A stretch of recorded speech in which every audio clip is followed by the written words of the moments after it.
எல்லாருக்கும் வணக்கம். இன்னைக்கு வந்து பார்த்தீங்கன்னா, நம்ம கூலி படத்தினுடைய ட்ரெய்லர் இருக்குல்ல, ஸோ அதோட டீகோடிங் தான் வந்து பார்க்க போறோம். ஆக்சுவலா கூலியுடைய ட்ரெய்லர் வந்து நேத்து ரிலீஸ் ஆகி கிட்டத்தட்ட 1 ஹவர்லயே வந்து 1 மில்லியன் 10 மில்லியன்ஸ் அந்த அளவுக்கு வந்து ரீச் ஆகி பயங்கரமா வந்து போயிட்டு இருந்திருக்கு. ஆக்சுவலா வந்து நேத்து ரிலீஸ் ஆன அந்த கூலி ட்ரெய்லர் இருக்குல்ல, ஸோ அது எல்லாத்துக்கும் புடிச்சிருந்துச்சா, புடிக்கலையா அப்படின்ற மாதிரியான ஒரு விஷயம் இருக்குல்ல. ஸோ அது வந்து ஒரு பொதுப்படையா தான் அமைஞ்சிச்சு அப்படின்னு தான் நான் சொல்லுவேன். ஏன்னா, ரொம்ப எதிர்பார்ப்பு மத்தியில ரிலீஸ் ஆன ஒரு ட்ரெய்லர் வந்து எல்லாத்தையும் சாட்டிஸ்ஃபைட் பண்ணுச்சா அப்படின்னு கேட்டா, இல்ல அப்படின்றது தான் வந்து உண்மை.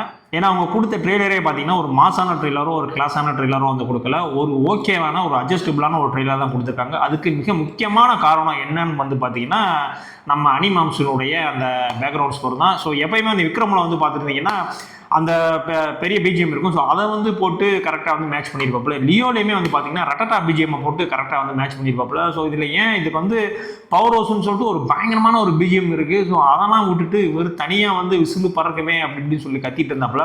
ஸோ அது கொஞ்சம் கூட வந்து மேட்ச் ஆகவே இல்லை ட்ரெய்லருக்கு அப்படின்றதான் உண்மை. ஸோ அது எதுக்காக அப்படி வச்சாங்க அப்படின்ற மாதிரியான விஷயம் வந்து நம்மளுக்கு தெரியல. சரி, ஓகே, இந்த ட்ரெய்லரில் வேறு என்னென்ன விஷயங்கள்லாம் இருக்குது அப்படின்றத பார்ப்போம். எனக்கு தெரிஞ்சு ஒரு ட்ரெய்லர் வந்து 3 நிமிஷம் கட் பண்ணது வந்து நம்ம ட்ரெய்லராக தான் இருக்கும்னு நினைக்கிறேன். கூலி ட்ரெய்லராக தான் இருக்கும்னு நினைக்கிறேன். 3 நிமிஷம் அந்த ட்ரெய்லர் வந்து கட் பண்ணியிருக்காங்க. ஆக்சுவலாக வந்து ஸ்டோரி என்ன அப்படின்றத வந்து இன்னுமே வந்து ஒரு கரெக்டான ஒரு ப்ரிடிக்ஷன் பண்ண முடிஞ்சிச்சா அப்படின்னு கேட்டால் கரெக்டான ப்ரிடிக்ஷன் பண்ண முடியல அப்படின்றதான் உண்மை. அது மட்டும் இல்லை, இந்த ட்ரெய்லர் கட் எல்லாமே வந்து பார்த்தீங்கன்னா படத்தினுடைய ஃபர்ஸ்ட் ஹாஃப் மட்டும்தான் வச்சு தான் ட்ரெய்லர் கட் பண்ணியிருக்கோம் அப்படின்ற மாதிரியான ஒரு பஸ்ஸும் பரவிட்டு இருக்கு. ஸோ இது எந்த அளவுக்கு உண்மைன்றதும் இன்னும் நம்மளுக்கு தெரியல. இல்லை, படத்தில் வந்து சத்யராஜ் இருக்காரு, அவர் பொண்ணு வந்து ஸ்ருதிஹாசன் இருக்காங்க. ஸோ வந்து சத்யராஜுக்கு வந்து ஆயிடுச்சுப்பா, அதுக்காக தான் வந்து இவர் வந்து காப்பாற்றுறதுக்காக வராரு அப்படின்ற மாதிரியான ஒரு ஒன்லைன் மட்டும்தான் ப்ரிடிக்டபுளாக இருக்குது இந்த ட்ரெய்லரில். மொத்தமே ட்ரெய்லர் பார்த்த எல்லாருமே வந்து ப்ரிடிக்ட் பண்ண ஒரு விஷயம் என்னன்னா, இப்படியெல்லாம்ப்பா இருக்கும், ஒரு 30 வருஷமாக வந்து அவங்க ஃப்ரெண்டாக இருக்கிறாங்க, ஸோ இப்போ இவருக்கு ஒரு பிரச்சனைனே வந்து அவர் வந்து வந்துட்டு இருக்காருப்பா அப்படின்ற மாதிரியான ஒரு சின்ன லைன் மட்டும் தான் கணிக்க முடிஞ்சிச்சு. பட் இதுவுமே உண்மையா அப்படின்னா தெரியாது. ஏன்னா அவங்க ட்ரெய்லரில் காட்டப்பட்ட விஷயத்தை வச்சு நம்ம வந்து சொல்லிட்டு இருக்கோம். ஸோ அது எந்த அளவு உண்மைன்றது வந்து நம்ம வந்து படம் பார்க்கும்போது தான் வந்து தெரியும். அடுத்து வந்து பார்த்தீங்கன்னா, பூஜா ஹெக்டே வந்து படத்தில் ஃபுல்லாகவே இருப்பாங்க அப்படின்ற மாதிரி எல்லாம் நினச்சிட்டு இருந்திருக்காங்க. ஆக்சுவலாக வந்து பார்த்தீங்கன்னா, எனக்கு தெரிஞ்சு அவங்க அந்த ஒரு ஐட்டம் சாங் மட்டும் தான் வராங்கன்னு நினைக்கிறேன். ஏன்னா பூஜா ஹெக்டேனுடைய அந்த எந்த கட்ஸுமே வந்து ட்ரெய்லரில் வந்து வரவே இல்லை. ஆக்சுவலாக வந்து இந்த சோபின் அவர்கள் மலையாளம் ஆக்டர் இருக்கார்ல, ஸோ அவருடைய பெர்ஃபார்மன்ஸ் வந்து சொல்லி ஆகணும். ஏன்னா இந்த ட்ரெய்லர் கட்லேயே வந்து தெரியுது. எனக்கு தெரிஞ்சு கைதி படத்தில் அர்ஜுன் தாஸுக்கு வந்து எந்த மாதிரியான ஒரு டெட்லி லுக்கு, அந்த மாதிரி ஒரு பர்ஃபார்மன்ஸ் இருக்குல்ல, ஸோ அதை வந்து இந்த படத்தில் வந்து இவருக்கு தான் கொடுத்துருக்காங்க அப்படின்ற மாதிரி நினைக்கிறேன். ஸோ எல்லா படத்துலையுமே வந்து பார்த்தீங்கன்னா, ஒரு வில்லன் கூட வந்து ஒரு சப்போர்ட்டிவாக இருக்கிற மாதிரியான ஒரு கேரக்டர் வந்து எப்பயுமே வந்து லோகேஷ் வச்சிருப்பாரு. ஸோ அதில் வந்து இந்த ஷோபின் வந்து அந்த வட்டம் ஒரு டெட்லி பெர்ஃபார்மன்ஸ் வந்து கொடுப்பாரு. அது மட்டும் உறுதியாக தெரியுது. மேக்ஸிமம் வந்து பார்த்தீங்கன்னா, அந்த ஹார்பர் இருக்கிற அந்த ஒட்டி எடுக்கப்பட்ட எல்லா சீன்லையுமே வந்து ஷோபின் இருப்பாப்ல அப்படின்ற மாதிரி தெரியுது. சரிப்பா, தலைவருக்கு வா அப்படின்னா பொறுமையாக வருவான் தலைவருக்கு. ஆக்சுவலாக ட்ரெய்லர்லேயே வந்து 1.5 நிமிஷத்துக்கு அப்புறம் தான் தலைவரே வருவார். அப்போ இதில் மட்டும் உடனே வந்துருவாரா?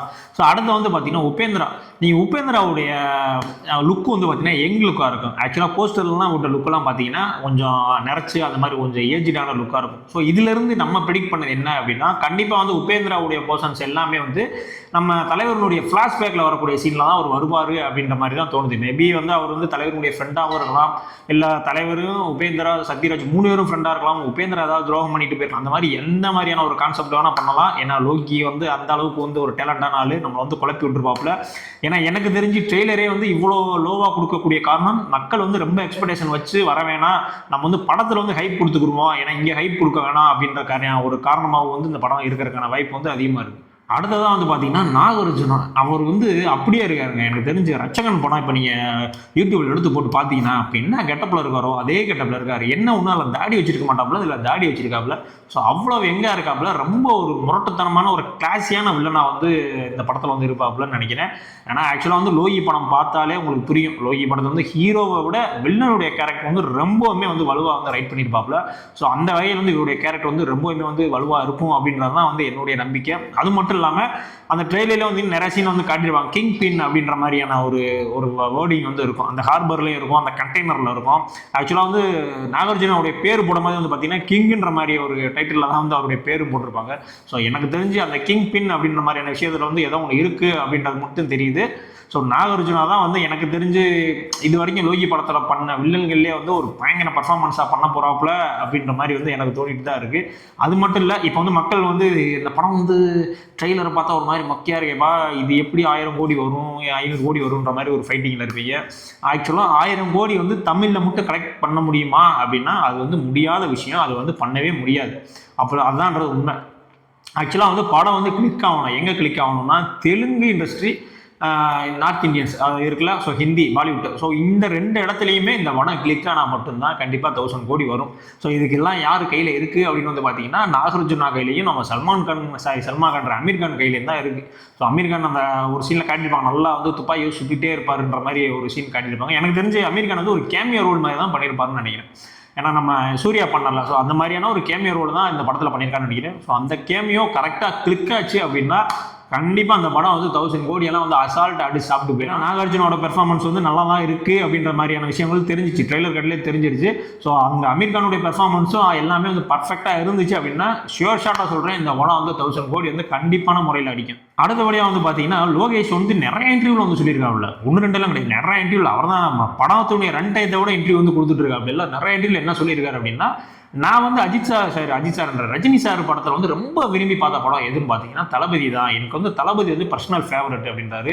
ஸோ இந்த படமும் வந்து பார்த்தீங்கன்னா இதுலேயுமே அந்த தளபதி லுக்கில் இருக்கிற மாதிரியே ஒரு லுக்கில் தான் இருக்காப்புல. ஏன்னா தளபதி படம் வந்து 30 வருஷம் ஆச்சு, சத்யராஜ் சொல்கிற மாதிரி 30 வருஷம் அவனை ஆஃப்லைனில் தானே இருக்க சொன்னேன் அப்படின்ற மாதிரியான ஒரு வேர்டிங்க வருது. மேபி அந்த கேரக்டர்னுடைய ஒரு லீடாக கூட இந்த கேரக்டர் இருக்கிறதுக்கான வாய்ப்பு இருக்குது. இப்போயும் சொல்கிறேன், லோகி என்ன வேணால் பண்ணுவாப்புல, அதை நம்மளுக்கு ஏற்றுக்கிறபடியாக வந்து அந்த ஸ்க்ரீன் பிளேவும் கொண்டு வந்துருவாப்புல. ஸோ அதுக்கான வாய்ப்பும் வந்து இதில் அதிகமாக தான் இருக்குது. அது மட்டும் கிடையாது, சத்யராஜுடைய கேரக்டருமே வந்து ஃப்ரெண்டாக தான் காட்டப்படுது. ஸோ சத்யராஜும் ரஜினிகாந்தும் ரெண்டு பேருக்கு ஒரு ஃபேஸ் ஆஃப் மாதிரியான ஒரு சீன் வந்திருக்கும். ஸோ உன்னை யாருக்கு வந்து வர சொன்னா அப்படின்ற மாதிரி சத்யராஜ் வந்து கேட்பாரு. ஸோ அந்த ஃபேஸ் ஆஃப் சீனும் வந்து ரொம்ப நல்லா இருந்துச்சு. அது மட்டும் இல்லை, இது வந்து ஒரு டைம் ட்ராவல் பண்ணுமா அப்படின்ற மாதிரிலாம் வந்து யூடியூப்ஸில் நிறையா வந்து ஒரு மாதிரி போயிட்டு இருக்கேன். அப்படின்னா ஒரு எலக்ட்ரிக் சம்மந்தமான விஷயங்கள் வந்து நிறையா காட்டப்படுறாங்க. அது மட்டும் கிடையாது, சத்யராஜே வந்து பார்த்தீங்கன்னா ஒரு எலக்ட்ரிக் சம்மந்தமாக வந்து ஏதாவது நோண்டிட்டு இருப்பாரு. ஒரு எலக்ட்ரிக் சேர் மாதிரி ஒன்று காட்டுவாங்க. ஸ்ருதிஹாசன் வந்து பார்த்தீங்கன்னா ஒரு கண்டெய்னர் திறக்கும்போது உள்ள ஒரு டெட் பாடிஸ் இருக்கும். கண்டெய்னருக்குள்ள எப்படி டெட் பாடிஸ் போச்சு, ஒருவேளை இந்த டெட் பாடியை வச்சு அந்த ஷேர்ல வந்து பண்ணிட்டு இருக்காங்களா அப்படி இப்படின்னு சொல்லிட்டு நிறைய தியரி வந்து போயிட்டு இருக்கு. அது மட்டும் இல்லாமல் இந்த படம் எல்சியூல வருமா அதில் வருமா அப்படின்ற மாதிரி ஒரு டவுட் இருக்கு. என்ன பொறுத்த வரைக்கும் இந்த படம் வந்து எல்சியூல வர வாய்ப்பு இல்லை. ஏன் அப்படி சொல்றேன்னு பார்த்தீங்கன்னா, கத்தி படத்தில் வந்து போலீஸா வருவார்ல ஜார்ஜ், ஸோ அவர் வந்து பார்த்தீங்கன்னா அந்த நாகார்ஜுனா கேங்க வந்து நின்றுட்டு இருந்தாரு. ஸோ அவர் வந்து இந்த கேங் கூட நின்றுட்டு இருந்தாருன்னா அவர் போலீஸாக இருக்கிறதுக்கான வாய்ப்பு இல்லை. ஸோ அவர் போலீஸாக இருந்தால் தான் வந்து இந்த படம் வந்து அந்த எல்சியூவோட கனெக்ட் ஆகும். ஸோ இது எல்சியூவாக இருக்கிறதுக்கு வாய்ப்பு இல்லை, ஒரு தனி படமாக தான் இருக்கிறதுக்கான வாய்ப்பு இருக்குது அப்படின்றது வந்து என்னுடைய கணிப்பில் சொல்கிறேன் நான். மேபி அங்கே என்ன வேணால் நடக்கலாம். அந்த ஸ்ருதிஹாசன் வந்து ஒரு சீனில் சொல்லுவாங்க, இது அவர் வந்து என்னுடைய அப்பா அப்படின்னோடனே தலைவர் வந்து சொல்லுவார், உனக்கு அவர் அப்பா தான், ஆனால் எனக்கு வந்து அவர் நண்பன் அப்படின்ற மாதிரி வார்த்தை சொல்லுவார். அப்படியே கமல் ஃபோட்டோ தான் வந்து அந்த இடத்துல கண்ணுபாடி ட்ரைலர் பார்க்கும்போதே கமல் ஃபோட்டோ தான் வந்து கண்ணுபாடி வந்துச்சு. ஸோ அவங்களுக்குள்ள இருக்கிற அந்த நட்பு நெப்போடிசம் அது சார்ந்து அந்த வசனங்களும் வந்து எழுதப்பட்டது வந்து ரொம்பவுமே வந்து ஒரு டாப் நாச்சாக இருந்துச்சு. என்னடா இவ்வளோ சொல்லியிருக்கா, தலைவரை பற்றி ஒன்றுமே சொல்லலையே அப்படின்னு கேட்டால், தலைவர் வராரு, ட்ரெய்லர்லேயே 1.5 நிமிஷம் கழிச்சு தான் வராரு. ஆனால் தலைவருடைய எந்த ஒரு மாஸ் மூமெண்ட்டுமே வந்து ட்ரெய்லரில் கிடையவே கிடையாது. எல்லாமே வந்து அவருடைய எமோஷனல் சேட்ஸாக தான் வந்து ட்ரெய்லரில் வந்து காட்டிக்கிட்டே இருந்திருக்காங்க. அவருடைய மாஸ் சீக்வன்ஸ் எங்கே வருதுன்னா, ட்ரெய்லருடைய எண்டிங்கில் லாஸ்ட் ஒரு 10 செகண்டில் தான் வருது. இந்த தேவாவை தெரிஞ்சும் இவங்க இப்படி பண்ணுறாங்களே அப்படின்னு சொல்லிட்டு சிகரெட் அப்படி லெஃப்ட் சைடில் மாற்றுவாப்பில், அப்படியே பின்னாடி ஒரு நெகட்டிவ் ஷேட் காட்டுவாங்க. அது அப்படியே டோட்டலி வந்து அந்த பழைய பாட்சா லுக்கில் வந்து அப்படியே இருக்கும். செம்ம கூஸ் பம்ப்ஸு அந்த ஒரு சீன் தான். அந்த ஒரு சீனுக்காகவே இந்த ட்ரெய்லரை வந்து நான் ஒரு 10 தடவை பார்த்துட்டேன் நான். ஏன்னா தலைவருக்கு அந்த சிகரெட் பிடிக்கிற சீனு அப்படின்னு வந்துட்டா அவ்வளோதான், என் ஹேரை கூட நீ பிடுங்க முடியாதுடா, நீ அது சிகரெட் பிடிக்கிற சீன்லாம் வந்துட்டா அப்படின்ற மாதிரி ஒரு லைட்டாக வந்து ஒரு ஸ்லைட் பண்ணிட்டு அப்படி இழுப்பாப்புல பங்கமாக இருந்துச்சு. மேபி ஒரு தரமான ஒரு ஃப்ளாஷ்பேக் இருக்குன்னு நினைக்கிறேன். ஆனால் இந்த படம் வந்து எதை கூட வேணால் கனெக்ட் ஆகலாம், தளபதி கூடயும் கனெக்ட் ஆகலாம், இல்லை பழைய படம் தீ கூடயும் கனெக்ட் ஆகலாம். ஸோ எது கூட வேணால் அந்த படம் வந்து கனெக்ட் ஆகலாம். ஆனால் அந்த பழைய லுக்கு வந்து உண்மையிலே வந்து ஜெயிலரில் காட்டுற மாதிரி அந்த லுக்காக கொண்டு வந்திருக்காங்களா இல்லை டிஏஜிங் பண்ணியிருக்காங்களா அப்படின்ற மாதிரியான விஷயத்துல தான் வந்து கொஞ்சம் பார்க்கணும். ஏன்னா டிஏஜிங் அப்படி இப்படி சிஜியில் பண்ணி ரொம்ப சொதப்பாமல், இல்லை ஆக்சுவலாக இருக்கிற தலைவரே வந்து கொஞ்சம் மேக்கப் பண்ணி கொஞ்சம் ட்ரிம் பண்ணி அப்படி கொண்டு வந்தால் இன்னும் பெட்டராக வந்து மக்களுக்கு வந்து ஃபீல் ஆகுன்றதான் வந்து என்னுடைய. அது மட்டும் இல்லாமல் எப்பயுமே வந்து லோகி வந்து பார்த்தீங்கன்னா அந்த ஹீரோ கேரக்டர் வந்து ஒரு கோஸ்ட் மாதிரி தான், ஒரு ஹிட்டனாகவே தான் இருக்கும். லியோ படத்துலையும் பார்த்தீங்கன்னா அவருக்கு வேற ஒரு ஃப்ளாஷ்பேக் மாதிரி இருக்கும். ஸோ அந்த மாதிரி எப்பயுமே ஹீரோக்கு வந்து ஒரு ஹிட்டனாக வச்சிருப்பாரு. கைதி படத்துலையும் வந்து அதே மாதிரி தான் இருக்கும். விக்ரம் படத்துலையும் பார்த்தீங்கன்னா கமலுக்கு அந்த மாதிரி தான் ஒரு கேரக்டரைசேஷன் பண்ணியிருப்பாரு. ஸோ அது மாதிரியான ஒரு கோஸ்ட் டைப்பில் தான் ஒரு கேரக்டரைசேஷன் பண்ணியிருக்காரு தலைவருக்கு அப்படின்ற மாதிரி விஷயம் ரொம்ப நல்லாவே வந்து இந்த படத்தில் வந்து தெரியுது. இன்னும் வந்து பார்த்தீங்கன்னா சத்யராஜ் வந்து ஸ்ருதிஹாசன் அது இல்லாமல் 2 பொண்ணு கூட வந்து டான்ஸ்லாம் ஆடிட்டு இருப்பாங்க. ஒருவேளை சத்யராஜுக்கு 3 பொண்ணாக இருக்கலாம், அதில் 2 பொண்ணை இவங்க எதாவது பண்ணி அதுக்கு பழிவாங்க, அந்த மாதிரி எந்த மாதிரியான சீக்வன்ஸும் வந்து படத்தில் இருக்கிறதுக்கான வாய்ப்பு வந்து ரொம்ப அதிகமாக இருக்குது. ஸோ தலைவரை பொறுத்த வரைக்கும் பார்த்தீங்கன்னா நேற்று கூட ஆடியோ லான்ச் நடந்துச்சுங்க. அவர் பாட்டு வராப்பில் ஒரு ட்ராக் பேண்ட் மாதிரி இருக்குது, ஒரு பிளாக் கலர் சட்டையை போட்டுட்டு வராப்புல, அப்படி மண்டை சொட்டை ஃபுல்லாக நிறைச்ச முடி. நீ எதெல்லாம் அழகுன்ற? கருப்பாக இருக்கணும், நல்லா கருப்பாக முடியெல்லாம் இருக்கணும், நல்லா வெள்ளையாக இருக்கணும், சிக்ஸ் பேக் வச்சுருக்கணும், நல்ல ஆள் வந்து திடகாத்திரமாக இருக்கணும், பயங்கரமாக ஃபைட் பண்ணணும், பயங்கரமாக டான்ஸ். நீ எதெல்லாம் வந்து அழகு சினிமாவில் சூப்பர்னு சொல்கிறியோ அதை ஃபுல்லாக தூக்கி எரிஞ்சிட்டு அவ்வளோ மனுஷன் அதை ஃபுல்லாக தூக்கி எறிஞ்சிட்டு நான் வரேன், நான் வந்து நடக்கிறேன், நான் வந்து நடிக்கிறேன், படம் ஓடும் பார் அப்படின்னு சொல்கிற மாதிரி ஒரு ஸ்டேட்மெண்ட் சொல்கிற மாதிரி ஒரு லுக்கில் வந்து வராரு மனுஷன். இது நீங்கள் என்ன தான் சொல்லுங்கள், நீங்கள் வந்து அஜித் ஃபேனாக இருக்கலாம், விஜய் ஃபேனாக இருக்கலாம், கமல் ஃபேனாக இருக்கலாம், யார் ஃபேனாக வேணா இருக்கலாம். ஆனால் ஃபஸ்ட்டு நீங்கள் எல்லாருமே வந்து ரஜினி ஃபேன். இதை வந்து நீங்கள் ஒத்துக்கிட்டு தான் ஆகணும். உங்களுடைய சைல்டுஹுட்டில் நீங்கள் வந்து ரஜினி ஃபேனாக இல்லாமல் இருக்கிறதுக்கான வாய்ப்பு 1% கூட கிடையாது. இப்போ கேட்டிவில் நான் பாட்சா படையப்பா படம் போட்டால் உட்காந்து பார்ப்பேன், நான் அண்ணாமலை படம் போட்டால் உட்காந்து பார்ப்பேன், நான் ஒரு சீன் கூட எனக்கு வந்து போர் அடிக்காமல் திரும்ப உட்காந்து நான் பார்ப்பேன். இது மாதிரி இன்னும் நிறைய 90s கிட்ஸ் இருப்பாங்க. இப்போ Ajith fan, Vijay fan, Kamal fan, Suriya ஃபேனாக இருக்கக்கூடிய ஆட்கள் கூட கண்டிப்பாக வந்து ரஜினி படம் ஒன்று ரிலீஸ் ஆகுதுன்னா கண்டிப்பாக ஃபர்ஸ்ட் ஷோ போய் பார்ப்பாங்க. அதுதான் வந்து ரஜினியுடைய அந்த ஆராகாந்த். ரஜினிகாந்த்லாம் கிடையாது, ஆராகாந்த்.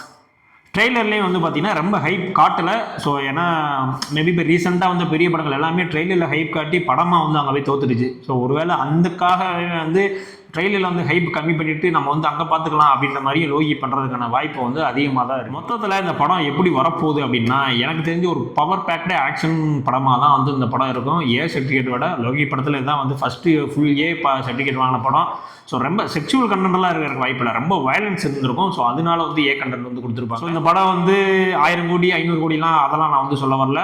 மினிமம் ஒரு 600 கோடி இந்த படம் வந்து கன்ஃபார்மாக வந்து கலெக்ட் பண்ணோம். ஆனால் படம் நல்லாலாம் இருந்துச்சு அப்படின்னா 1000 கோடிலாம் தட்டி தூக்கி எரிஞ்சிட்டு அடுத்த வந்து நம்ம தான் வந்து செட் பண்ணுறோம். அப்பா எங்கள் இண்டஸ்ட்ரியில், தமிழ் இண்டஸ்ட்ரியில் ஒரு பெஞ்ச் மார்க் கஷ்டம் இந்தா 2000 கோடி, இதை வந்து நீங்கள் யாராவது வந்து டச் பண்ணுங்கள், ராஜமௌலியா யார் பாவரா அந்த மாதிரி வாங்க, காந்தாரா டைரக்டராக வந்து யாராவது வந்து டச் பண்ணுங்கள் அப்படின்னு சொல்லிட்டு ஒரு பெஞ்ச் மார்க் வைக்கிற மாதிரி ஒரு லெவலுக்கு வந்து வந்துடும்.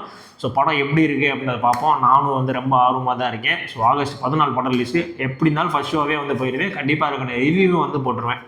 ஸோ எல்லாம் வந்து பார்த்து என்ஜாய் பண்ணுங்கள். ஸோ இவ்வளோ நேரம் கேட்டிங்களா, ஸோ இதெல்லாம் உங்களுக்கு பிடிச்சிருந்துச்சி அப்படின்னா இதில் உங்களுக்கு என்னென்ன நீங்கள் நிறைய விஷயங்கள் நோட் பண்ணிக்கலாம் ட்ரெய்லரில். இதெல்லாம் வந்து கொஞ்சம் நான் நோட் பண்ணேன்ப்பா, ஹிட்டனாக இருந்துச்சுப்பா அப்படின்ற மாதிரி விஷயங்கள்லாம் கண்டிப்பாக வந்து கமெண்ட்ஸில் சொல்லுங்கள். அடுத்து நம்மளுக்கு சேனலை சப்ஸ்கிரைப் பண்ணாங்க கண்டிப்பான மாதிரி சப்ஸ்கிரைப் பண்ணிங்க. நம்ம சேனல் பெரிய சேனலாக கிடையாது, சின்ன சேனல் தான் சொன்னீங்கன்னா சப்ஸ்கிரைப் பண்ணால் தான் வந்து நம்ம சேனல் மென்மேலும் வந்து வளரும். ஸோ இதே மாதிரியான அடுத்த ஒரு வீடியோவில் வந்து சந்திக்கிறேன். பாய்.